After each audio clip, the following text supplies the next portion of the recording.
Está compartiendo en la palabra de Dios en el Evangelio de Mateo, capítulo 18. San Mateo, capítulo 18.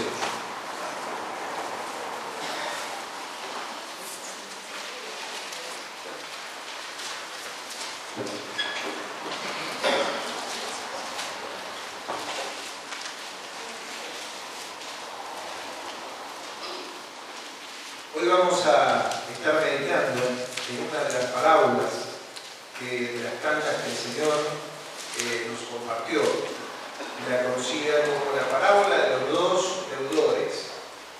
Esto se encuentra en San Mateo 18, desde el verso 21, vamos a leer hasta el final del capítulo. San Mateo, capítulo 18, versículo 21 al final. Leemos. Entonces se le acercó Pedro y le dijo: Señor, si mi hermano peca contra mí, ¿cuántas veces debo perdonarlo? ¿Hasta 7 veces? Jesús le dijo: no te digo que hasta 7 veces, sino hasta 70 veces 7. Por eso el reino de los cielos es semejante a un rey que quiso hacer cuentas con sus siervos. Cuando comenzó a hacer cuentas, le llevaron a uno que le debía plata por millones. Como éste no podía pagar, su señor ordenó que lo vendiera, junto con su mujer y sus hijos y con todo lo que tenía, para que la deuda quedara pagada. Pero aquel siervo se postró ante él y le suplicó: Señor, ten paciencia conmigo y yo te lo pagaré todo. El rey de aquel siervo se compadeció de él, lo dejó libre y le perdonó la deuda. Cuando aquel siervo salió, se encontró con uno de sus consiervos que le debía 100 días de salario. Y agarrándolo por el cuello le dijo: págame lo que me debes. Su consiervo se puso de rodillas y le rogó: ten paciencia conmigo y yo te lo pagaré todo. Pero aquel no quiso, sino que lo mandó a la cárcel hasta que pagara la deuda. Cuando sus consiervos vieron lo que pasaba, se pusieron muy tristes y fueron a contarle al rey todo lo que había pasado. Entonces el rey le ordenó presentarse ante él y le dijo: siervo malvado, yo te perdoné toda aquella gran deuda porque me rogaste. ¿No debías tú tener misericordia de tu consiervo como yo la tuve de ti? Y muy enojado, el rey lo entregó a los verdugos hasta que pagara todo lo que le debía.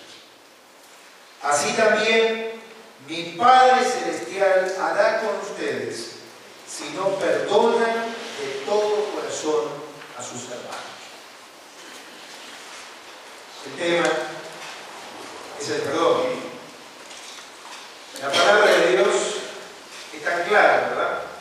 Cuando nos habla de que debemos perdonar de todo corazón a nuestros hermanos. Culmina allí el texto bíblico. Simón Wiesenthal fue un judío que estuvo en los campos de concentración. Él estuvo en más de 12 lugares, ¿sí? Allí sufriendo la hostilidad, ¿sí?, de los nazis. Estuvo 4 años en los campos de concentración en 12 lugares distintos. Pero escapó. Simón Wiesenthal se dedicó toda su vida con un solo objetivo, que fue precisamente buscar a quienes le habían infligido tanto dolor, tanto sufrimiento, porque este hombre tenía razones para poder vengarse, porque más de 80 integrantes de su familia fueron tratados mal y murieron bajo el régimen nazi. Cuenta la historia de Simón Wiesenthal, sus biógrafos, que en una oportunidad, cuando él estaba en uno de los campos de concentración, le fue destinado un lugar, un granero, donde él debía de hacer toda la limpieza. Posteriormente, ese lugar donde él hacía la limpieza, ese granero se convirtió en un hospital donde alojaban a quienes estaban heridos, los propios nazis, los soldados alemanes, los llevaban a ese lugar y donde los atendían. Dice que en una oportunidad que él estaba allí, no tenía, evidentemente estaba asignado a esa tarea, no podía hacer otra cosa, lo que más de lo que le decían. Entonces dice que una enfermera lo llamó a Wiesenthal porque había un soldado alemán que estaba a punto de morir. Entonces cuando Simón Wiesenthal se acerca a él, la enfermera lo lleva, porque este soldado alemán, él quería de alguna manera, sabiendo que estaba tan próximo a la muerte, quería por lo menos confesarle a un judío todos los males que él había cometido hacia ellos. Este joven soldado tendría entre 20 y 21 años. Dice que cuando él se acerca, lo toma de la mano, el soldado, a Wiesenthal, lo agarra fuertemente de la mano. Y cuando estaba allí comienza a narrarle las historias y a decirle: yo hice esto y hice tal cosa y maté a tales personas. Y cuando él comienza toda esa narración, dice que en un momento dado, él le dijo: yo no quiero partir sin antes pedirle perdón a un judío. Dice que en ese momento Wiesenthal lo soltó de la mano y se retiró. Años más tarde él escribe un libro, y en ese libro culmina el libro diciendo: ¿vos qué hubieras hecho? ¿Lo hubieras perdonado? Ahora, mis hermanos, lo que Simón Wiesenthal no hizo es precisamente lo que Dios en su palabra nos demanda a cada uno de nosotros, sus seguidores. Que perdonemos de todo corazón las ofensas a nuestros hermanos. Nos encontramos en este pasaje, en esta historia, a modo de ilustración, nos habla de cuántas personas pasan el tiempo porque han vivido historias muy fuertes como él, en esa densidad o menos, pero que pasa tanto tiempo y van guardando en su corazón cosas, ¿sí? Que a través del tiempo es como que se encuentran dentro de un calabozo y que no saben cómo salir, ¿sí? Por la falta de perdón. En un libro, Max Lucado, autor cristiano, titulado, este libro Todavía remueve piedras, cuenta una metáfora, relata una metáfora que indica lo que es vivir sin perdonar, y lo compara este vivir sin perdonar como aquel que está viviendo dentro de una celda. Y él dice lo siguiente, se lo leo: las paredes están resbaladizas por el resentimiento. Un piso de ira cenagosa inmoviliza los pies.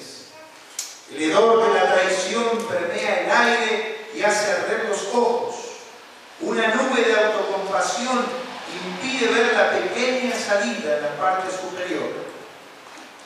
Avancé un paso hacia adentro y observé a los prisioneros. Las víctimas están encadenadas a las paredes. Son víctimas de la traición, del abuso, víctimas del gobierno, del sistema, de las milicias del mundo. Levantan sus cadenas al elevar sus voces en gemidos. Gimen con fuerza, largamente, se quejan, están enojados con otros que han recibido lo que ellos no recibieron. Están de mal humor, el mundo está en su contra, acusan. Las fotos de sus enemigos están atravesadas con dardos que las pican a la pared. Se jactan: me guié por las reglas, jugué limpio, en realidad lo hice mejor que nadie. nadie, lloriquean. Nadie me escucha, nadie me recuerda, a nadie me importo. Airados, malhumorados, acusadores, arrogantes, llorones. Júntelos todos en una palabra entera, amargados. Si los junta en una persona, esa persona está en la fosa, en el calabozo de la amargura. El calabozo profundo y tenebroso lo invita a entrar. Usted sabe que puede hacerlo. Ha sufrido bastante dolor. Lo han traicionado suficientes veces. Tiene un historial de rechazos, ¿verdad? ¿Acaso no lo han ignorado, superado o excluido? Es usted un candidato al calabozo. Puede escoger, al igual que muchos otros, encadenarse a su dolor, o puede elegir, como algunos, deshacerse de sus heridas antes de que se convierta en otros. Esto está en un libro. Esta metáfora que dice Max Lucado de lo que es vivir sin perdonar, y lo compara con una secta. Y mis hermanos, ¿cuántos de nosotros quizás podemos estar en una condición semejante? Que habiendo recibido el perdón de Dios, como hemos leído en esta parábola que vamos a explicar, ¿sí? Quizás nos hemos atascado por alguna cuestión que ha sido real, que ha sido dura, que ha sido fuerte y que ha herido la vida de cada uno de ustedes, la propia vida, porque de lo que estamos acá, levante la mano, que nunca ha sido herido, quien nunca le han ofendido, quien nunca te ha marcado con alguna situación, una ofensa grande, y que si no has resuelto el tema del perdón y de otorgar el perdón, ¿sí? Tal vez en la experiencia puede que estés, como describe aquí Max Lucado, encarcelado en la amargura, en el resentimiento, de estar resentido, doblemente golpeado, quizás por algún integrante de la familia, quizás por el padre, la madre, los hijos, los amigos, la traición. ¿Quién no le ha tocado una cuestión así? De situaciones reales, que son duras y que todos podemos enfrentar. Pero ¿qué nos dice la palabra de Dios en esta mañana a cada uno de nosotros? Que debemos entrar en el ejercicio del perdón. Porque la palabra perdón, literalmente en el griego, significa dejar libre. Perdón significa dejar afuera el asunto. Pero sabemos, por supuesto, que no es fácil, ¿verdad? No es sencillo. Vamos a ir, en primer lugar, a lo que nos dice el apóstol Pablo en Efesios, capítulo 4, versículo 32. Efesios, capítulo 4, versículo 32. Allí la palabra nos dice lo siguiente.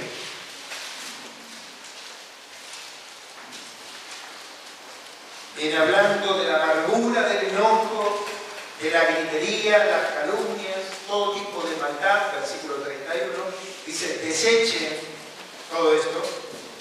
Y el 32, en vez de esto, sean bondadosos y misericordiosos y perdónense unos a otros, así como también Dios los perdonó a ustedes en Cristo. Efesios 4:32.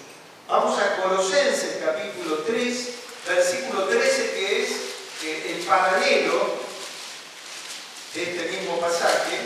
Colosenses capítulo 3, versículo 13, nos dice: sean mutuamente tolerantes.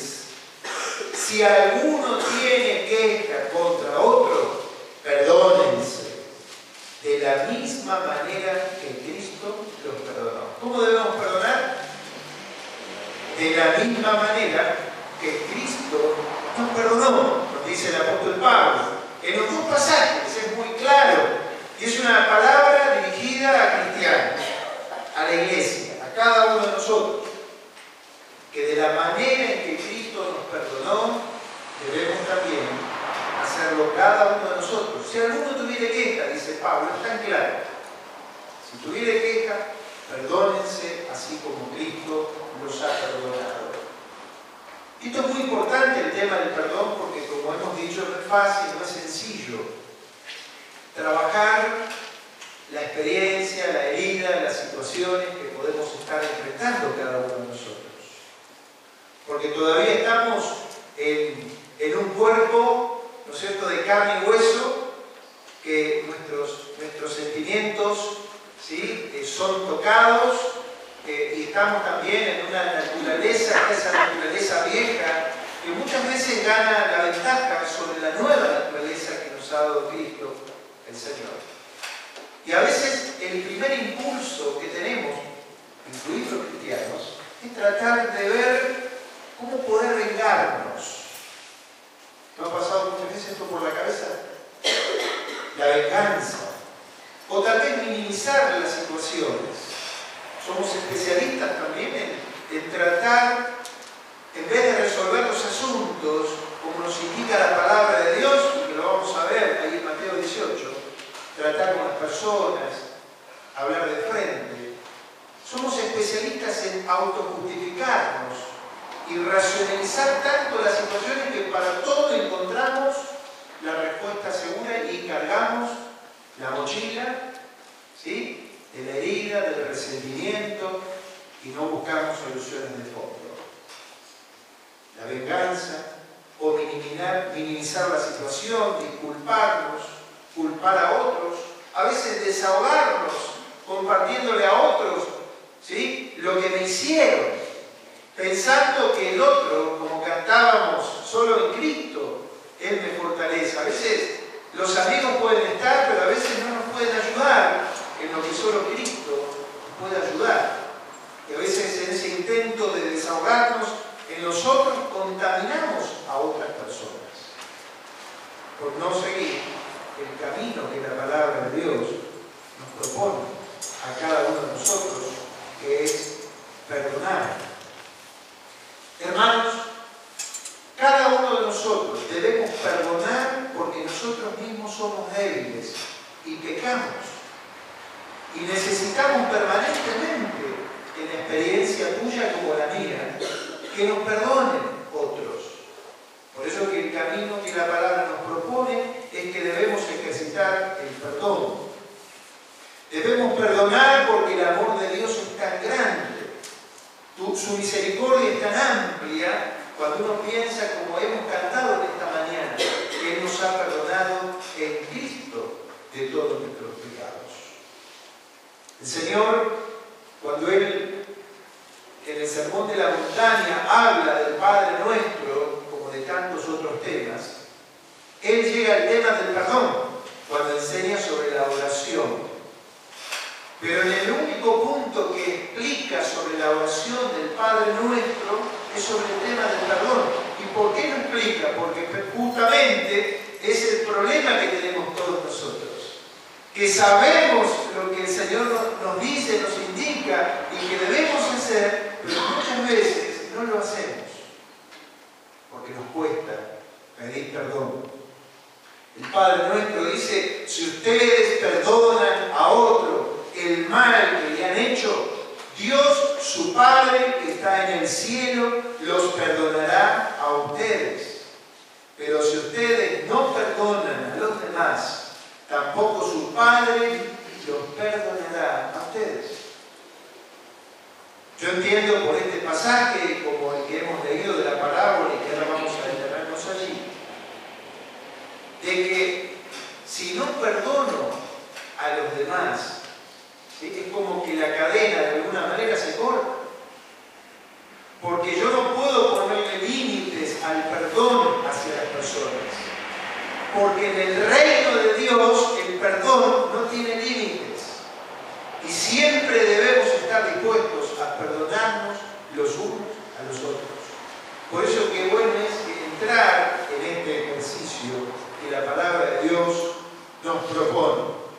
Vamos ahora sí a Mateo 18 y meditar en esta parábola. Allí en Mateo 18, cuando el Señor, en base a la gran pregunta que Pedro realiza en el versículo 21, él viene tratando en todo el capítulo 18, en el inicio, de las relaciones interpersonales. Cómo deben solucionarse las situaciones interpersonales en el contexto de la iglesia. En el contexto de la iglesia. Y digamos, de paso, que aquella frase que nosotros citamos recurrentemente, donde hay 2 o 3 congregados en el nombre del Señor, él está ubicada esa frase que dijo el Señor en el contexto de arreglar situaciones interpersonales, en el mano a mano con las personas. En ese contexto está dicha esa frase. Pero Pedro le dice en el verso 21, pero Señor, si mi hermano peca contra mí, ¿cuántas veces debo perdonarlo? Hasta 7 veces. Es decir, parece como que Pedro tiene un día excepcional. Porque según la costumbre judía, según lo que enseñaban los rabinos, hasta 3 veces se podía perdonar, enseñaban ellos. ¿Sí? Tomado de pasajes del Antiguo Testamento, del libro de Amós y de un pasaje de Job. Es decir que si me ofendían a mí, te puedo perdonar una vez, me ofendiste 2 veces, te perdono, pero la tercera es la vencida. Pero Pedro está allí, ¿no es cierto?, tan bueno, él dice, Señor, hasta 7 veces tengo que perdonar, y la respuesta categórica del Señor, diciéndole, no te digo hasta 7, sino hasta 70 veces 7. ¿Qué quiso decirle el Señor? Siempre. Siempre, Pedro, tenés que perdonar. El perdón no debe tener límites, debe ser constante, debe ser una permanente. Es como que le está diciendo a Pedro, Pedro, tenés que pasarte la vida perdonando. El perdón siempre debe estar allí, presente. Porque si no perdonamos, como vamos a ver, ¿no?, damos espacio a la amargura, al enojo, al resentimiento, la amargura y tantas cosas, y es como dijo Max Lucado, vamos a permanecer, vamos a andar en la vida, para acá, para allá, pero vamos a andar sin fuerza, sin gozo, sin la alegría que produce el Evangelio de Jesús.